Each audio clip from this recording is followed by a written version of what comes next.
ಎಲ್ಲ ಹೇಗಿದ್ದೀರಾ? ಇವತ್ತು ಪತ್ರೊಡೆ ಹೇಗೆ ಮಾಡೋದಂತ ನೋಡೋಣ. 1 ಸ್ಪೂನಷ್ಟು ಜೀರಿಗೆ ಹಾಕ್ಕೊಂಡಿದ್ದೀನಿ. ಒಂದು ಅರ್ಧ ಸ್ಪೂನು ಉದ್ದಿನಬೇಳೆ, ಒಂದು ಅರ್ಧ ಸ್ಪೂನು ಕಡಲೆಬೇಳೆ, ಒಂದು 1/4 ಸ್ಪೂನಷ್ಟು ಸಾಸಿವೆ ಹಾಕ್ಕೊಂಡು ಸಣ್ಣ ಉರಿಲಿ ಹುರ್ಕೊತಾ ಇದ್ದೀನಿ. ಹೊತ್ತಿಸ್ಬಾರ್ದು, ಮೀಡಿಯಮ್ ಫ್ಲೇಮಲ್ಲಿ ಇಟ್ಕೊಂಡು ಹುರ್ಕೊಬೇಕು. ಒಂದು ಜಾರಿಗೆ ಹಾಕ್ಕೊಳ್ತಾ ಇದ್ದೀನಿ.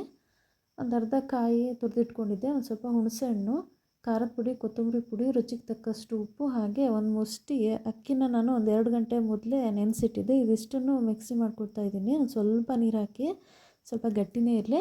ನನಗಿಲ್ಲಿ ಪತ್ರೊಡೆ ಎಲೆ ದೊಡ್ಡದು ಸಿಗದೇ ಇದ್ದ ಕಾರಣ ಸಣ್ಣ ಎಲೆಗಳಲ್ಲೇ ಮಾಡಬೇಕಾಯಿತು. ಎಲೆ ಎಲ್ಲ ಕ್ಲೀನ್ ಮಾಡ್ಕೊಂಡಿದ್ದೆ. ಈಗ ನೋಡಿ, ಈ ರೀತಿಯಾಗಿ ಒಂದಾದಮೇಲೆ ಒಂದು ಎಲೆಗಳನ್ನು ಇಟ್ಕೊಂಡ್ಬಿಟ್ಟು ಕ್ಲೀನಾಗಿ ತೆಳುವಾಗಿ ಹಚ್ಕೋತಾ ಬರಬೇಕಾಗತ್ತೆ. ದಪ್ಪ ಹಾಕಬೇಡಿ, ಚೆನ್ನಾಗಾಗಲ್ಲ. ತೆಳುವಾಗೆ ಹಚ್ಚಬೇಕು.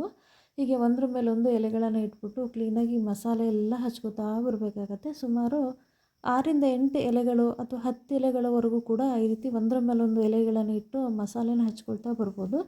ಸಣ್ಣ ಎಲೆನೆಲ್ಲ ಮಧ್ಯೆ ಹಾಕ್ಕೊಂಡು ಕ್ಲೀನಾಗಿ ಈ ರೀತಿ ಹಾಕ್ಕೊಂಡು ಕ್ಲೀನಾಗಿ ಮಸಾಲೆನೆಲ್ಲ ಹಾಕಿ ನೋಡಿ, ಈ ಥರ ಫೋಲ್ಡ್ ಮಾಡ್ತಾಯಿದ್ದೀನಿ. ಇಲ್ಲಿ ಕೂಡ ನೀವು ಮಸಾಲೆನ ಹಚ್ಬಿಟ್ಟು ಫೋಲ್ಡ್ ಮಾಡ್ಬೋದು. ಈ ರೀತಿಯಾಗಿ ಫೋಲ್ಡ್ ಮಾಡಿ ಮಸಾಲೆನೆಲ್ಲ ಮಿಕ್ಸ್ ಮಾಡಿ ಕ್ಲೀನಾಗಿ ಹಚ್ಬಿಟ್ಟು ಕ್ಲೀನಾಗಿ ರೋಲ್ ಮಾಡಬೇಕು. ಈ ರೋಲ್ ಮಾಡಿದ್ದನ್ನು ನಾವು ಹೇಗೆ ಇಡ್ಲಿ ಬೇಯಿಸ್ಕೊತೀವೋ ಆ ರೀತಿಯಾಗಿ ಬೇಯಿಸ್ಕೋಬೇಕಾಗತ್ತೆ. ಒಂದು 15ರಿಂದ 20 ನಿಮಿಷಗಳ ಕಾಲ ಇಡ್ಲಿ ಬೇಯಿಸಿದ ರೀತಿಯಲ್ಲಿ ಬೇಯಿಸ್ಕೋಬೇಕು. ಬೇಯಿಸಿ ಆದ ನಂತರ ಒಂದು ಹಂಚು ಇಟ್ಕೊಂಡ್ಬಿಟ್ಟು ಒಲೆ ಮೇಲೆ ಇದನ್ನು ಒಂದೊಂದನ್ನೇ ತಗೊಂಡ್ಬಿಟ್ಟು ಕ್ಲೀನಾಗಿ ಕಟ್ ಮಾಡ್ಕೊತಾ ಇದ್ದೀನಿ. ಒಂದು ಹಂಚಲ್ಲಿ ಎಣ್ಣೆ ಹಾಕ್ಕೊಂಡ್ಬಿಟ್ಟು ಹಂಚು ಕಾದ ನಂತರ ಕಟ್ ಮಾಡಿರೋ ಪೀಸನ್ನೆಲ್ಲ ಇಲ್ಲಿ ಹಾಕ್ಕೊಂಡು ಸ್ವಲ್ಪ ಫ್ರೈ ಮಾಡ್ಕೊತೀನಿ. ನೀವು ಈ ಸಂದರ್ಭದಲ್ಲಿ ಬೇಕಾದರೆ ಉಪ್ಪು, ಖಾರದ ಪುಡಿ ಹಾಕ್ಕೋಬೋದು.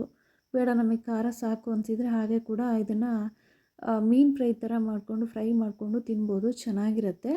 ಮತ್ತು ಇದನ್ನು ಕೂಡ ಕ್ಲೀನಾಗಿ ಕಟ್ ಮಾಡಿ ಒಗ್ಗರಣೆ ಕೂಡ ಹಾಕಿ ತಿನ್ಬೋದು. ಕೆಲವ್ರು ಹಾಗೂ ತಿಂತಾರೆ, ಕೆಲವ್ರು ಈ ಥರನೂ ತಿಂತಾರೆ. ತುಂಬಾ ಚೆನ್ನಾಗಿರುತ್ತೆ. ಒಂದು ಸರಿ ಮಾಡಿ ನೋಡಿ.